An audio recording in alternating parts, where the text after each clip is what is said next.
Hey guys, welcome back to my channel. So for today's video, we are going to be reviewing the Disney Villains collection with ColourPop Cosmetics. This is their second time collaborating with ColourPop. The first collection was the princesses and now we have the villains. In today's video, I will be sharing my thoughts on the products that I did get from the collection. I didn't pick up everything. I only got the palette and also the luxe lipsticks. There is a bunch of things in this collection which I will explain, but those are the only two things that I got. I'll also share some swatches, some dupes, comparisons and whatnot, and then towards the end you guys will see my 3 looks with the eyeshadow palette. I did swatch all 6 luxe lipsticks with each individual look so you could see how well they pair with the variety of color schemes within the palette. So if you guys are interested in hearing my thoughts, then just continue watching. So this collection includes an eyeshadow palette called Misunderstood. This is $22 US. There are 6 luxe lipsticks for each of the villain. You can get it in this little bundle for $48 US or you can get it for $7 US each, and these are the only 2 items that I picked up from the collection. Other things in this collection includes highlighters, which are $10 US, lip glosses, which are $7 US, Jelly Much eyeshadows, $8 US. There are 6 of each, 1 for each villain. Hello, I actually made a mistake. I forgot to mention that there are the Glitterly Obsessed body glitters. There are 2 of them in this collection and they both are $8 US each. And if you do like a specific villain, you can get these little boxes that come with the highlight, the gloss, and the luxe lipstick. So you can get that bundle and it'll be $25 for each villain. So depending on what you want, you can get it that way. So you can either get it per villain or you can get it in like a set, the whole collection, which is $200 US. And if you do want to get it in the PR set, that is $249 US. I was really overwhelmed when I saw this collection. That's why I only got the 2 things that I really wanted. Everything else I was just, I don't know, it was just so overwhelming, especially the PR set. I was like, whoa, like it's a lot. I mean, it's Disney and there are 6 villains, and I get why the collection is so big because they want to like make shades for each villain. It makes sense, but I was overwhelmed and I only got these 2 things. So first I want to talk about the eyeshadow palette. This is the Misunderstood palette. It is in the same layout as It's a Princess palette. The packaging on this is so beautiful. I love like the neon sign and the vibrancy from this collection. It's vibrant, but it's so very dark, if that makes any sense. You get a glimpse of all the villains all around. It just looks so beautiful. So in this palette you will get 15 shadows, 5 of them being matte and the rest of the 10 being metallic satin shimmer shadows. So if you are familiar with my channel, I feel like you already know what I'm gonna say. There is too many shimmers for me in this one palette, like 10 shimmers and 5 mattes. It's like, what are you gonna do? So this is a palette that I definitely would use in conjunction with a different palette. You could use it with the Princess palette. So to me that was already a con, and when I initially saw this palette I wasn't so drawn into it just because there were so many shimmers and not many mattes, and the mattes themselves aren't mattes that you would want for a palette like this, you know what I mean? When there's so little mattes, the mattes have to be important. They have to be the key mattes you need to create an eye look. So there is like no medium tone to this palette. Like it's either very light, one transition, a bright blue, and then a very dark shade. There's like nothing in between. I would have loved maybe like 2 transitions, 2 mediums, and then 1 dark. I did have to dip into the Princess palette for one of the looks. I personally would have liked more mattes. That would have been more helpful to create more looks. It would have been easier for me. I feel like I had to really work around this palette and really think about the looks. Like I had to like, okay, I only have 5 mattes. What am I gonna do with these? How am I gonna utilize them? So if I had more mattes to play with, that would have been much easier of a job to create looks. I think the shimmers in here are actually like pretty unique. They have a different vibe to them. All of them are kind of like jewel tone, and one of you guys asked me to compare it to the Perception palette, and I will put that clip over the screen right now for you guys. To me, I get where you're coming from and how you could perceive it to be similar. The tones in them are just super different from each other. There are similar colors, but I wouldn't say they are an exact dupe for each other. So I do see myself using this palette again, especially for the shimmers. I think the shimmers are very, very beautiful, and there is a wide range of it, obviously, because there's 10 of them. I feel like all three looks were super, super different from each other regarding the color scheme. I mean, this palette, I wasn't loving it like 100%. It's not gonna be like a holy grail of mine, but I did enjoy it, surprisingly. I actually thought I wasn't gonna like it as much as I do, but it's not my favorite, but it's not the worst. It works great, and I much prefer the Disney designer palette.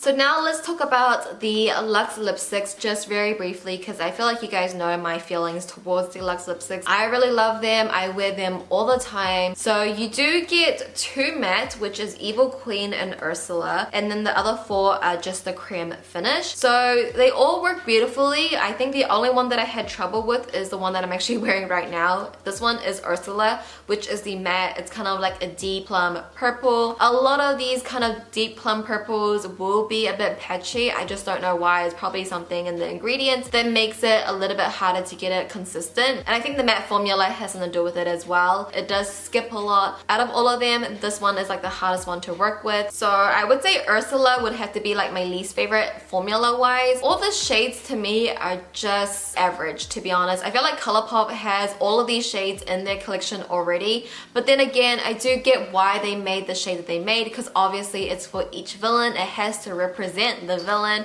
so I'm not gonna like be too harsh about it if I do find an exact dupe of it. There are a couple of dupes that look very similar, and I would say some of the princess lipsticks look similar as well, or give a similar vibe. So that was pretty much it for my review. I know that was pretty short, but there's only so much you can say about the eyeshadow palette and the Luxe lipsticks. These are formulas that I love and use every single day, and hopefully I was making sense. In my head, I feel like I wasn't making any sense at all, but hopefully you guys get my gist on how I feel about this collection and you still found the review portion helpful. I do want to talk about the Luxe lipstick packaging just really quickly before we move on. Once again, they killed it with the detailing. The actual Luxe lipstick bullet is super different as well. It's more of like a matte finish instead of like the metal finish, and it's all black and it has the villain printed on the actual lipstick, which is really cool. So I think with the lipsticks, the attention to detail is so crazy. So yeah, that was it for my review. Now we can move along to the dupes, the swatches, and then my 3 looks.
Alright, so to get started with the first look, we're going to start off with the shade Tragic, and I'm going to use this to set down my concealer, which acts as my eye base. I'm going to bring this up towards my brow bone, and I will be doing this for every single look, but I won't be showing you every time. I'm just going to show you for the first look, just to let you guys know that I am going to use this shade to set down my eye base. And then I'll be using the shade Devious as my transition shadow. I'm just going to place that straight into my crease using windshield wiping motions and then circular motions to further blend.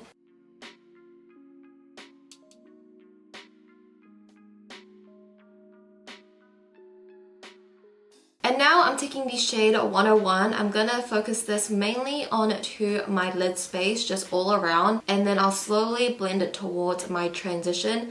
Just because there's a huge contrast between 101 and the transition shadow, you want to keep it quite low. If you put it straight into your crease, it's gonna be a lot harder to blend out, and you're gonna end up taking it way too high, and it's just gonna cover up the transition shadow that we just placed on.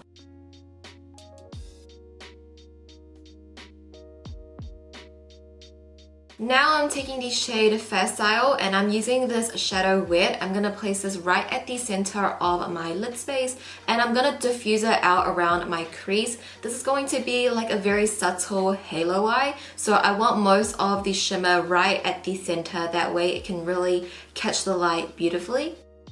And then taking the shadow Diablo, I'm going to use this shadow also wet, and I'm also going to place this right at the center of my lid as well. It's just going to give the previous shadow a bit more dimension, add more green to it, add more little glitters.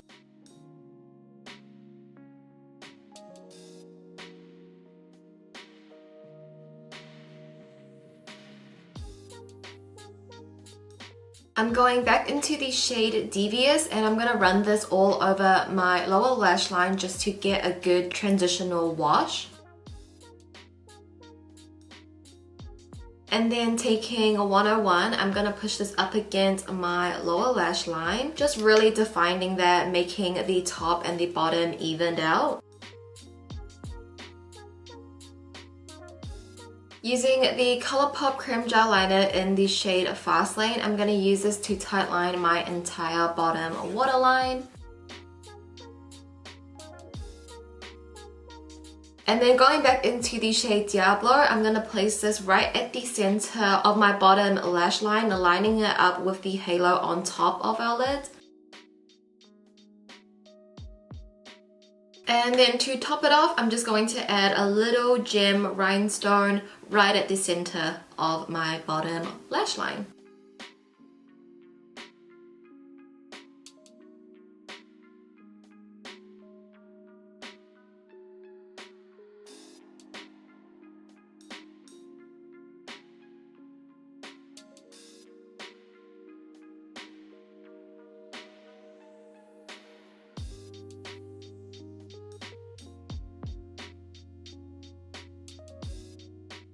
And this completes the first look. For my lip pairing, I decided to go with the Luxe lipstick in the shade Hades. I just felt like it was the perfect fit for this eye look. It was the most neutral, and I also think the orangey warm undertone of the lipstick complements the eye look as well. But I hope you guys like this eye look. It's a very simple eye look to do with very minimal steps, but I love how grungy and smoky and glam it still looks with the quirky touch of the rhinestones.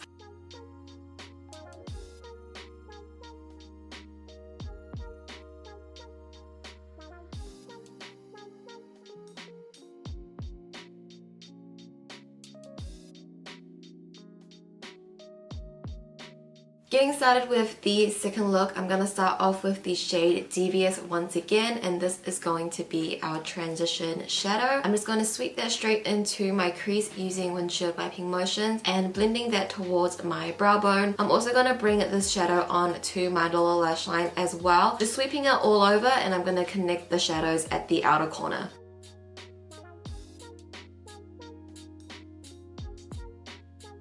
Going into the It's a Princess palette, I'm actually going to take the shade Beast and I'm going to use this at my outer third just to deepen up the outer corner. The Villain palette doesn't have a medium matte brown shade. It's still by Disney, so hopefully you guys still have this palette. But either way, I'm sure you guys have like a medium to dark toned chocolate brown shade in your collection. I'm just going to bring a little bit of it into my inner crease, but we mainly want the product to be at the outer corner. And I'm also going to take the shade onto my lower lash line as well, but I'm going to press it up against my waterline, and I'm mainly just going to focus it at the outer corner as well, making sure all of the darkness is at the outer corner and all of the lightness is towards the inner corner. And then I'm going to take the shade Revenge and I'm going to place that at my outer corner once again, but I'm taking a smaller brush and I'm going to focus it in a smaller section. I'm not going to bring it towards my inner crease, I'm just going to mainly put it at the outer corner, just deepening up the look even more, creating more dimension. This shadow is actually like a matte black shade, but then it has a ton of like silver glitters in it. When you apply this shade, you won't see too much of the shimmers, so it does count as a matte.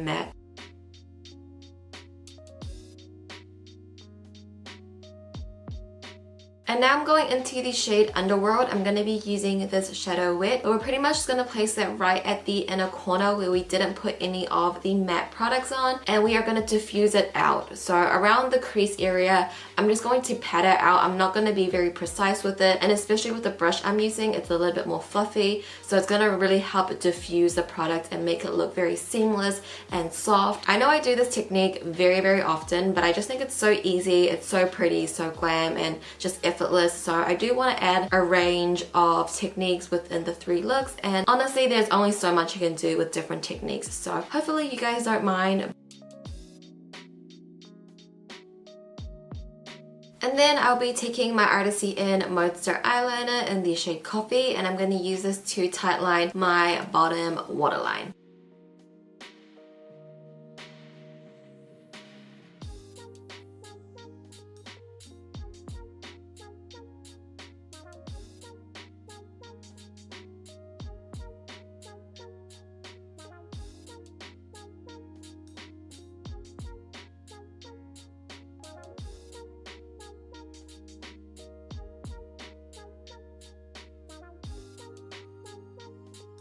After popping on my liner and my false lashes, this completes the second look. I hope you guys enjoyed it. For my final lip pairing, I decided to go with the Luxe lipstick in the shade Gorilla because I am wearing like a polka dot sweater, and you know, I just thought it would be a little bit more fitting with the lip color. I know this look is very simple and this color scheme is something that I've done before, but I always want to include a look that I personally would create from the palette that I would wear going out in my real everyday life. So hopefully you guys don't mind this look and still found some inspiration from it.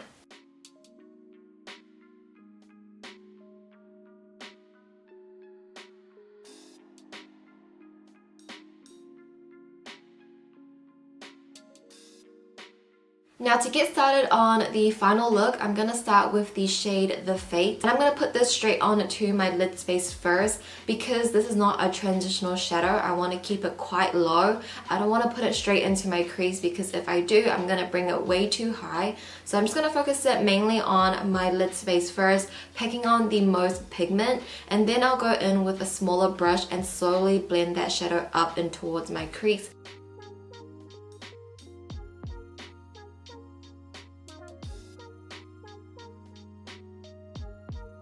And now I'm taking the shadow 101. I'm going to start packing this into my outer corner. I'm going to focus most of the darkness and the color there first, and then what is ever left on my brush, I'm just going to bring that towards my inner crease.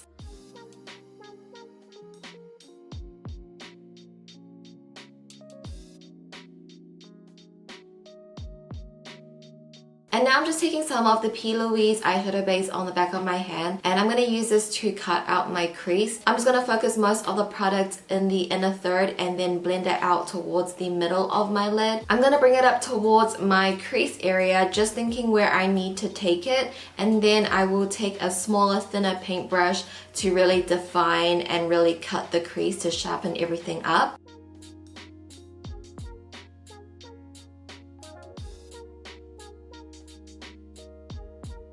Next, I'm taking the shade Jet Sam and I'm going to be using this shadow wet, but I'm going to be placing that right at the center of my lid space, kind of where the P. Louise base is fading out into the matte. I'm going to put it right there where they meet, and that is just going to diffuse the matte and the base together. That way there's going to be no harsh lines.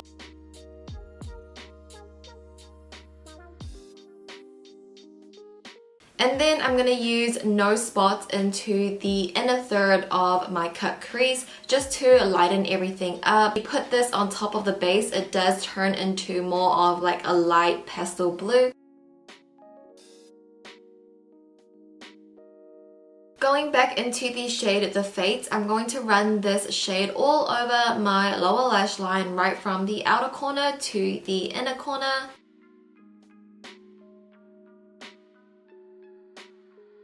And then using the shade 101, I'm just going to push this up against my lower lash line.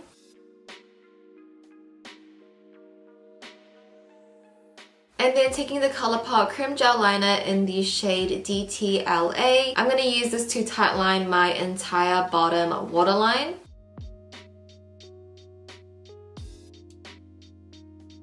I'm now going back into the shade No Spots, and I'm just going to use that to highlight my inner corners once again, just to touch up that inner corner region.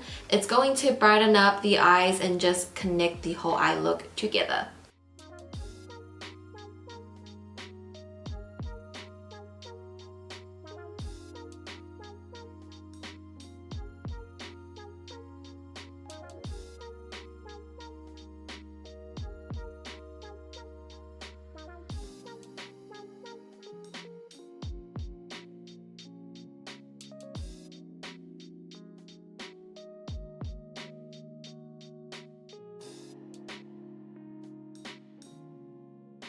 And this, guys, is the final look completed for my lip color. I decided to go with the Luxe lipstick in the shade Ursula. I feel like it just finishes off this dark, grungy villain look. I feel like this is the most villain look out of the three. So I'm really happy with how it turned out, and I hope you guys enjoyed it as well. Alright guys, so that completes today's video. I hope you guys found it helpful. If you did, be sure to give the video a thumbs up. I would appreciate it so much if you did. Be sure to let me know your thoughts down below. Which look was your favorite out of the three? Who is your favorite villain? Let me know if you guys are going to be picking up this collection. If you already did, what do you guys love? Do you think I should pick up anything else from the collection, like the glosses, the highlighters, or the jelly much? Like, am I missing out on anything? But with that being said, that completes today's video. Thank you guys so much for watching. Please subscribe if you haven't already. I love you guys, and I'll see you in my next video. Bye!